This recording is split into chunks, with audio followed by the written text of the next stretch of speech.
What's good, guys? Today I'm going to go over working out from home versus working out at the gym and the positives and negatives of both.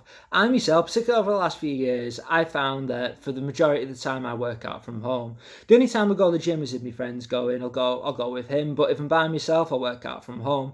Whereas when I was in my 20s, I'd be one of them people. I'd always want to be at the gym, on the gym floor, mixing with new people, good vibes, music loud, all that stuff. Whereas fast forward to the present day, if I'm by myself, I'll work out from home. Now, the first positive, and it's arguably the biggest positive on the list, to be honest, guys, is it's working out from home. You have your own private space. If you're at a gym, you have to take into account other people, both good and bad. People using the weights, they might want to be on a piece of equipment you've got to wait for, you've got to wait for them.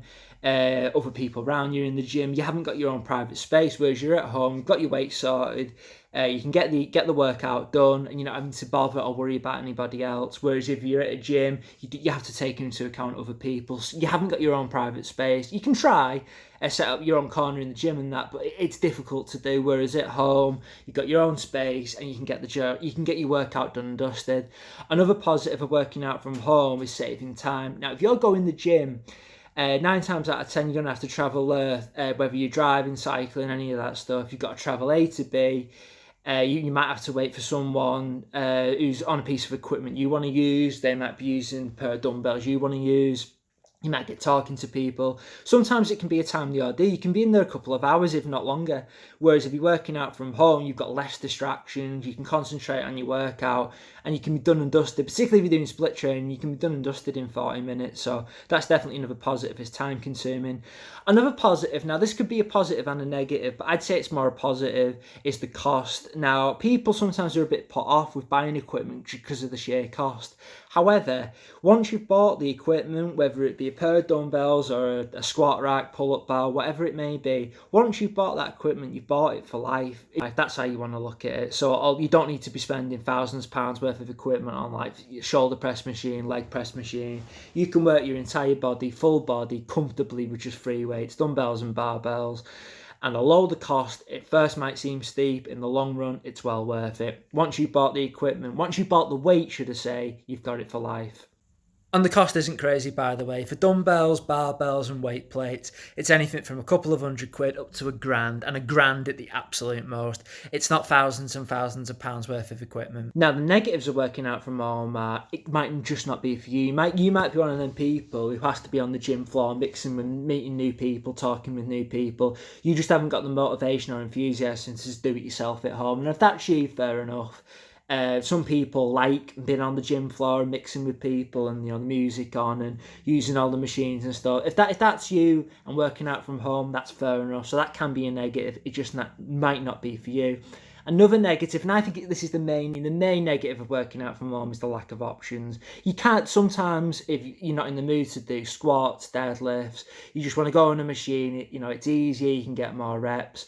The vast majority of people are not going to have multiple machines at their own, in their own home gym. So that can be, in my opinion, it's the main negative, is the lack of options sometimes. You want the vast majority of your training to be free weight anyway, with the dumbbells and the barbells, but sometimes it's nice just to throw in a bit of variety, do a shoulder press, do a leg press, etc. So yeah, that definitely can be, in my opinion, it's the main negative of working out from home, is the lack of options sometimes.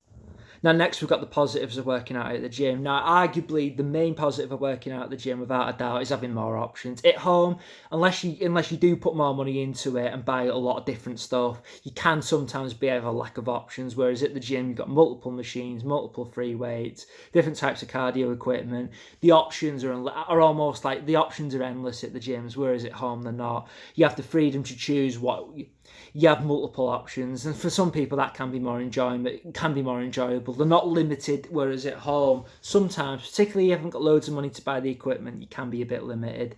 Now, the next up, and arguably this is almost more important than the workouts itself, it can be sociable. And what I mean by that is you get to meet new people and make new friends, whereas you're at home, you're not going to meet anyone. Going to the gym can be just more about exercise, and it can be, say you might meet you get to social, mix with other people. It's not just about working out.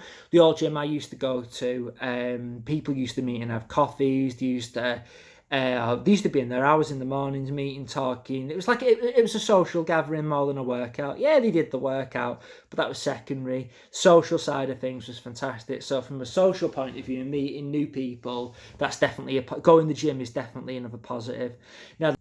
Now, getting into the negative parts of going to the gym, first and arguably the most, probably the main reason why people don't go to the gym is it can be a bit intimidating, particularly if you've not worked out before. If you've not worked out much and you go into a gym and there's all these different, muscly people, and there's all these machines and weights that you don't know, you're not sure how to use. The whole thing can be a bit much. So, from an intimidation point of view, it might get to the point where you just give up before you've even started. So in that respect, if you are new to getting into training, I'd always suggest working out from home to start. Build your basics, build your strength up, and then go into the gym. That's what I suggest, but then again, everyone is different.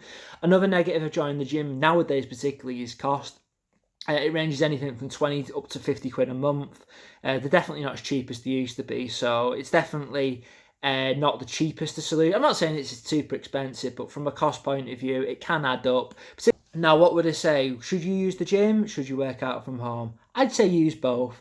I think using both is the sensible and probably right approach for you. If you're one of them people who uses the gym all the time, you probably get fed up with it. If you work out from home all the time, you probably get fed up with it. You need both. You need to find that balance. I admittedly do work out from home probably 70% of the time, but I still make room for the gym. I go with my friend. I enjoy it. It's sociable, and it's just keeping that balance. So that's what I'd say. To summarise the video, definitely use both. Work out from home, but also use the gym.